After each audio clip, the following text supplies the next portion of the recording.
Isang tanong, isang sagot. Kabit ka ba ng asawa ko? Oh yes, my dear. Manghuhula ka pala. I'm your husband's mistress.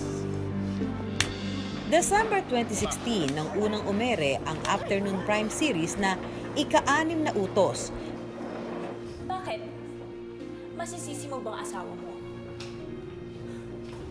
Wake up, Pinagbibidahan ito ni Sunshine Dizon bilang ang nilokong asawa na si Emma. At ang taba-taba mo pa. Raisa Senon bilang Georgia, ang dating kaibigan ni Emma na naging karibal niya rin sa asawa. At anong tingin mo sa sarili? Diyosa ng kagandahan? At Gabby Concepcion bilang ang asawa ni Emma na si Rome. Tama na, Emma. Ano nangyayari dito? Aminin mo, Rome. Umamin ka. Kabit mo ba ang babaeng yan? Umalis na tayo rito. Pero I wonder, tanggap nga kaya ni Juan ang pagkakaroon ng kerida?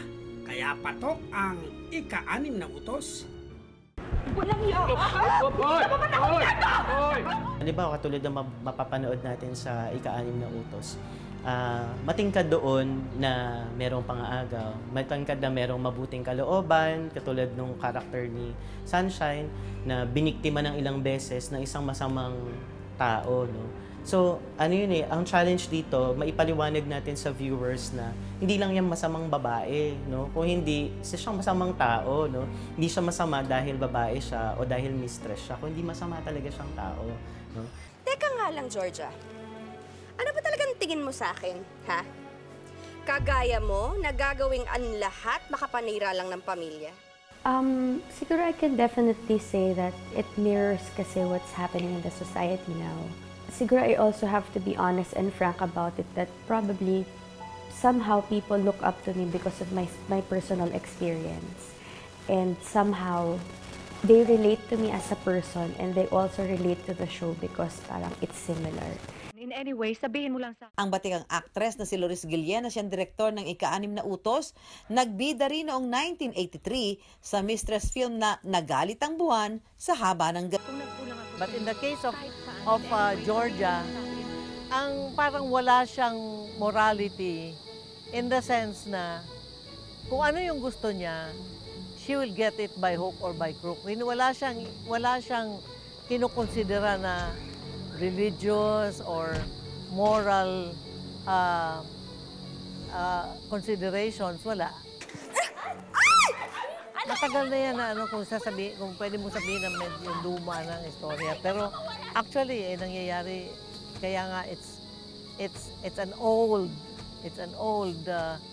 problem, it's an old situation. The only thing that's different from the old style of storytelling is that yung asawang inape ay lumalaban. Kasama ang komedyanteng si Pepita Curtis, nag-iikot kami para alamin kung kanino nga ba talaga boto ang masa. Team Emma ba o Team Georgia? Simulan natin sa nawawala kong ina. Parehas kaming blonde. Kanino po kayo kampi? Kay Team Emma, siya po yung legal wife, or kay Team Georgia na kabit? Sa legal wife. Important ang legal wife. Pag one magkasakit ka, dyan pa rin pupunta. Right? Kung pagpipiliin ka, doon ka ba sa legal wife o sa kabit? Siyempre sa legal wife kasi kasal kami na. Pero yung kabit, makasira ng family. Wow! Sa kabit! Mas first sa legal wife? Sa 20 taong tinanong namin, 8 rito ang nagsabing Team Georgia sila habang 12 naman ang Team Emma. Basta masasabi ko lamang po kung gagawa tayo ng desisyon, doon po tayo sa walang tinatapakan at inaargabyado. Doon po tayo sa tama at legal. Nakagugulat man na may kampi pala sa third party ayon sa pambansang kerida ngayon dahil sa kanyang papel bilang si Georgia, hindi na ito nakapagtataka. Feeling ko kasi na maraming nakaka-relate eh. Maraming nangyayari talaga to sa totoong buhay na meron talagang mistress or may third party kahit hindi pa mag-asawa, may third party. So normal siya. So nararamdaman nila lahat na nangyayari dito sa Ika-6 na Utos. Sorry. Bakit, ha? Dahil niloko mo ko? O dahil nahuli na kita? Pero ang mga karakter sa palabas na ito, kahit may kanya-kanyang kahinaan at pinagdaraanan, tila pinagkukuhanan din ng aral ng mamamayan. Gusto ko malang... Siguro nakaka-relate din ng ibang tao dun sa hindi lang dinadaanan ni Rom, kundi yung mga dinadaanan ng kanyang minamahal sa buhay. O yung nagkaroon siya ng karelasyon. In this case, si Georgia. Hindi ko ginusto yan. Halika, patawarin mo naman. Hindi. Sorry ka ng sorry. Pero hindi mo sinasabi kung anong dahilan, anong pagkukulang ko sa'yo para patulan mo yung babaeng yun. Wala akong pagkukulang. Ako ang nagkulang. Ako nagkamali.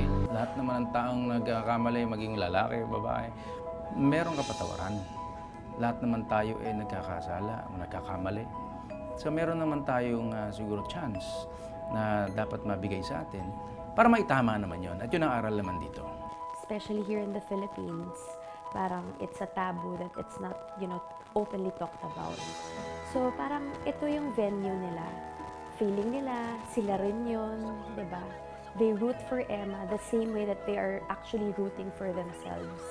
Parang finally, there is a face to the situation. Maraming nagkalat na Georgia dyan. So ito, parang lahat ng gigil at kinis ng mga nanay sa bahay.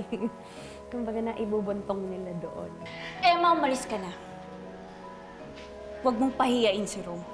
Maraming lalaki sa mundo na single. Ganyan. So, bakit hindi natin hanapin? Huwag natin hanapin sa, alam mo yung meron ng pamilya, at masaya yung pamilya nila, tapos sisirain. Mahahanap nyo rin yung kaligayahan nyo sa isang taong single at walang sabi.